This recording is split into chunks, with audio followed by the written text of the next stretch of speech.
ये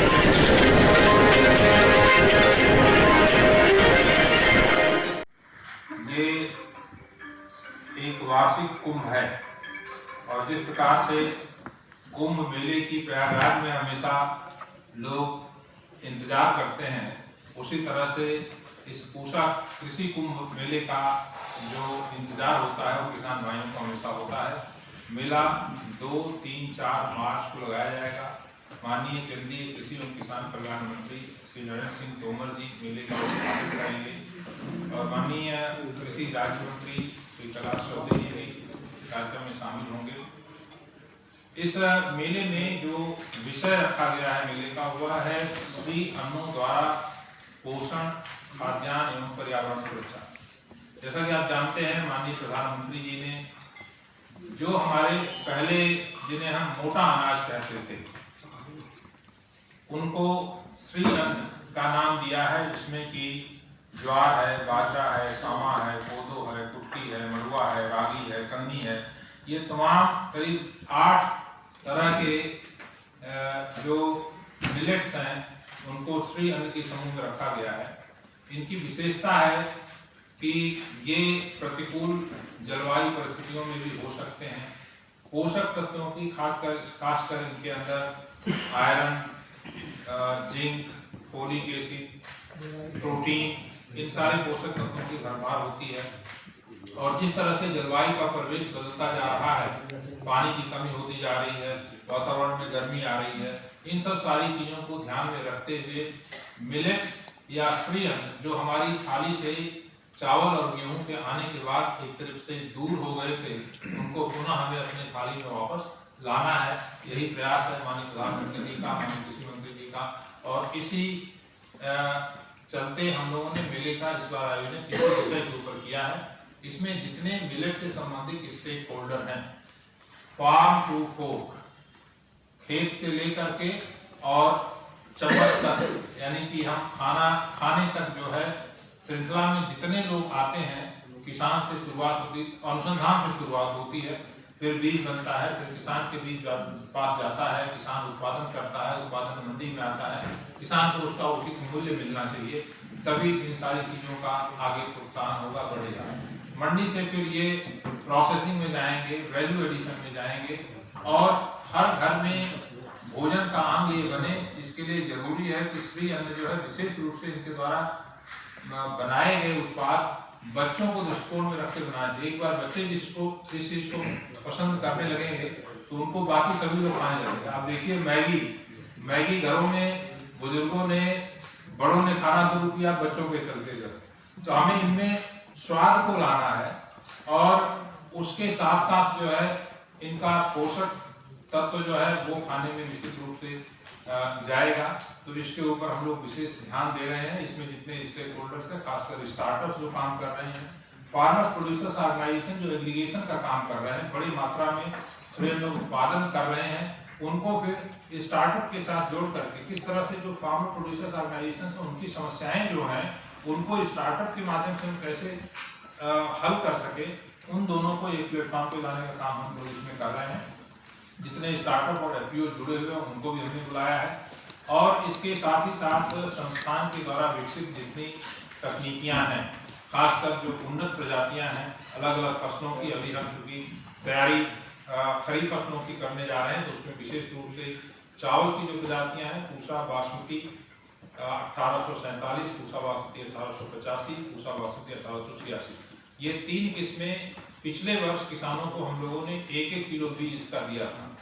और हमारा उद्देश्य यह था कि किसान अपने यहाँ लेकर के जाएं और खुद अपना बीज बना लें, ताकि अगले साल वो अपने खेत में भी लगा सके और अपने साथी किसानों को भी दे सके।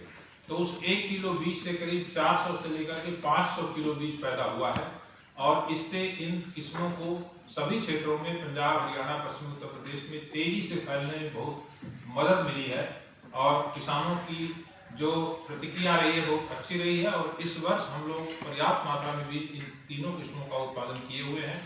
इनमें झोंका और झुलसा रोग नहीं लगता है, जिसके चलते जो दवाओं के ऊपर खर्चा किसान का होता है करीब 3000 रुपये प्रति एकड़, वो कम हो रहा है और जो दवाओं का हम प्रयोग नहीं करेंगे तो इसके अंदर जो रासायनिक दवाओं का अवशेष चावल में आता था वो भी नहीं आएगा, जिससे कि हमारा खासकर जो यूरोपियन यूनियन के देश में जब चावल जाता था तो वहाँ कई खेत हमारी निरस्त हो जाती थी रासायनिक दवाओं के अवशेष के चलते। अब चूंकि ये किस्में रोग रोधी हैं तो दवा छिड़कने की जरूरत नहीं है, खर्चा कम होगा, दवा छिड़की नहीं जाएगी तो अवशेष आने का सवाल नहीं पैदा होता है।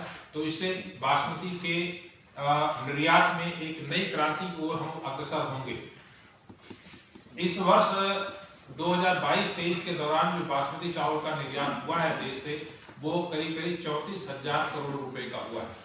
इतना अधिक मात्रा में कभी निर्यात पीछे नहीं हुआ था और इसमें पूसा संस्थान की किस्मों का योगदान करीब 98% है जो पूसा संस्थान के द्वारा विकसित किस्में हैं, चाहे वो पूसा बासमती 1121 हो, पूसा बासमती 1509 हो, 1401 हो, 1692 हो, 1847, 1885, 1886, 1718, ये सारी किस्में बहुत महत्वपूर्ण भूमिका निभा रही हैं। हम लोगों ने कुछ ऐसी किस्में भी अब विकसित की है बासमती चावल की जो विशेष रूप से खरपतवार नाशी दवाओं की प्रतिरोधी क्षमता है, तो धान की सीधी बिजाई में इन किस्मों की बहुत महत्वपूर्ण भूमिका आगे आने वाले दिनों में होगी। बासमती की एक किस्म पूसा बासमती 1882 हम लोगों ने विकसित की है जिसमें सूखा रोधी क्षमता है और धान की बिजाई में ड्राउट टॉलरेंस की बहुत जरूरत होती है, उससे पानी कम लगेगा।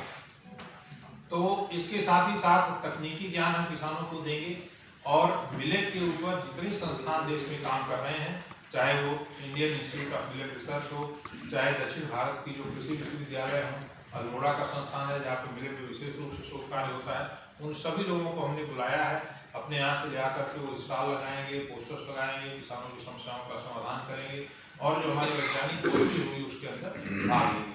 फसलों की जीवंत प्रदर्शनी लगाई गई है जिसमें कि गेहूं की नई प्रजातियां, सरसों की नई प्रजातियां, मसूर की नई प्रजातियां, चने की नई प्रजातियां, ये सब देखने के लिए। और सब्जी की इस वर्ष हम लोगों ने 30 नई प्रजातियां सब्जी, फल और फूलों को मिलाकर के विकसित की है, जिसमें अमरूद में खासकर जो है हमारी 2 प्रजातियां विकसित हुई है, एक लाल गूदे वाली और एक सफेद गूदे वाली। बहुत मीठा अमरूद है और उसका बीज जो है बिल्कुल मुलायम है, आसानी से उसको आप चबा सकते हैं, बिल्कुल कड़ा बीज नहीं है। तो इनका जो इनकी पौध है वो भी हम किसान भाइयों को उपलब्ध कराएंगे और आप लोग इस कार्यक्रम में भाग लेने के लिए आए, मैं आपका विशेष रूप से इसके लिए साधुवाद करता हूँ। मेले का जो सारा सजीव प्रसारण है वो YouTube के माध्यम से हम लोग करेंगे। तो जो किसान भाई किसी कारणवश और आपके माध्यम से उनसे अनुरोध करना चाहेंगे कि जो लोग किसान मेले में भौतिक रूप से शामिल नहीं हो सकते हैं किसी कारणवश, तो YouTube के माध्यम से सभी तकनीकी सत्रों की पूरी कार्यक्रम उद्घाटन से लेकर के अंत तक वो देख सकते हैं, उसमें उनकी जो जानकारी होगी उसका फायदा उठा सकते हैं। तो इस तरह से ये हमारा जो है इस साल का मौसम भी अभी तक बहुत अच्छा चल रहा है। हल्की थोड़ी सी आज उम्मीद थी कि बरसात होने की थी, लेकिन वो हमारे समझ से ऐसी कोई बड़ी समस्या नहीं है और खासकर हमारा मेला पूरी तरह से सुरक्षित है। हम लोगों ने सभी हैंगर्स के अंदर स्टॉल लगाए हुए हैं। तो किसान भाइयों से सबसे अनुरोध है कि आप आएँ और मेले में अच्छी तरह से भाग लें और जो भी जानकारी आपको दी जाती है उसका फायदा उठाएं। बहुत धन्यवाद। मैं चाहूँगा अगर हमारे साथी डॉक्टर पडारिया, डॉक्टर राजवीर यादव जुड़े हुए हमारे साथ, आप लोगों के कोई प्रश्न है जिनको अगर उनका जवाब चाहिए तो